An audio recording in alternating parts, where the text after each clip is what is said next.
unfortunately, we can't be as reliant on these bowl results as we were at another time in history, because Hmm. that's what I always enjoyed was you get all the conferences to play each other, and you've got 7, 8, 9 results for a particular conference against all the other Power Five conferences. Well, and they're like seeded games. It's not like Oklahoma scheduling Nebraska.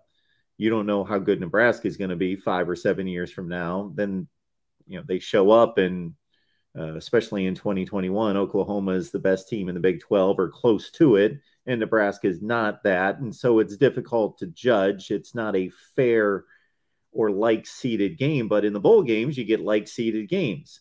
So if we didn't have opt outs and other things to consider like that, then we could get a good read on these conferences. But because of some teams showing up healthier and being able to retain their players more so than other teams, it's tough to get a gauge on it. But the other thing that struck me is, of course, Oklahoma is coming off a 6-6 season and just 3-6 in the Big 12. And Florida State, you could argue, could be the second best team in the ACC.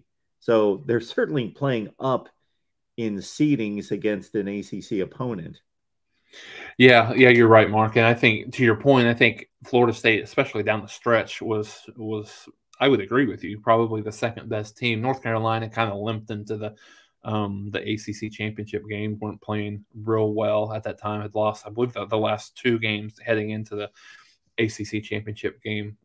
So not I don't know if anybody even cares anymore about this from an Oklahoma perspective, but I don't love the matchup for OU. I think for a variety of different reasons. Jordan Travis announced the other day that he was coming back to Florida State, which obviously means he'll play in the bowl game. And so I think him as really I would view him, Mark, as I mean, at the very least, maybe a top 15 quarterback this year, Mm-hmm. in college football. And so, with in Oklahoma's going to have Eric Gray has already opted out. He's decided to enter the draft, so he's not gonna play. Oklahoma's best offensive lineman, Anton Harrison, same situation. He's not going to play. And when you look at some of the guys that have left, particularly when you look from a wide receiver perspective, when you're looking at Theo Weiss, not there. It's just not a great matchup for Oklahoma. But it's interesting. Some of these, obviously these non playoff related bowl games, and even some of the, to a certain extent, some of the non New Year's Six-day bowl games. It's all about mentality, right? I mean, Oklahoma fans always go back to the few years ago when Oklahoma beat Alabama in the Sugar Bowl. It's all about, like, it's mentality, and it's all about where what your interest is in playing in the game. So again, I mean, I don't know that you'll necessarily know that until it happens. I would say that Oklahoma probably doesn't have as much interest in the game maybe than as Florida State did, just based on how Oklahoma finished the season, and just the expectations based on what they were at the beginning of the year here. So, but yeah, I know we'll talk about it leading up to it, but I don't. It just doesn't appear to me on the surface that's going to be a great matchup for Oklahoma, particularly with who's already opted out. Yeah, all signs point in Florida State's direction. If this was just a game that was going to be played in the regular season, let's say at the end of the season, all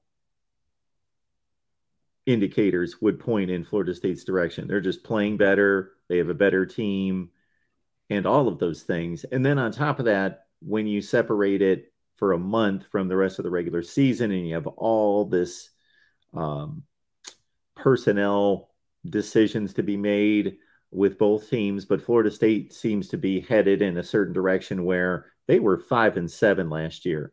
They haven't been to a bowl game, any bowl game, since 2018. They haven't been to a game in which they could get to some kind of milestone like double digit wins since 2016. This program's been down. So this is a reward. This is a culmination of a season where they can finish at 10-3. They can finish possibly in the top 10 in the country. They're close. So all of those things are tangible incentives. And I'm not hearing about opt outs and their best player, as you mentioned, coming back, their quarterback in Jordan Travis, and even guys like Jared Verse, who's going to be preparing for the NFL draft, as I understand it, is going to play in this bowl game versus Oklahoma. What's the difference? 6-7, 7-6. Right. That may mean something to somebody, but not many. And Florida State just looks like the better team, even when they're both functioning at their optimum levels. But you got to think all the incentives then are on Florida State's side. The point spread's 8.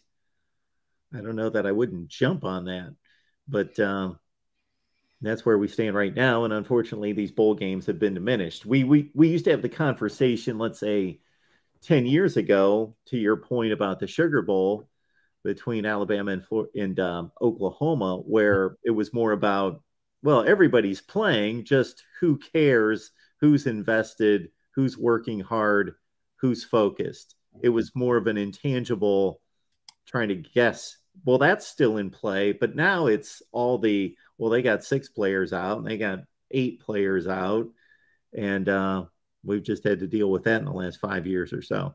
Mm-hmm.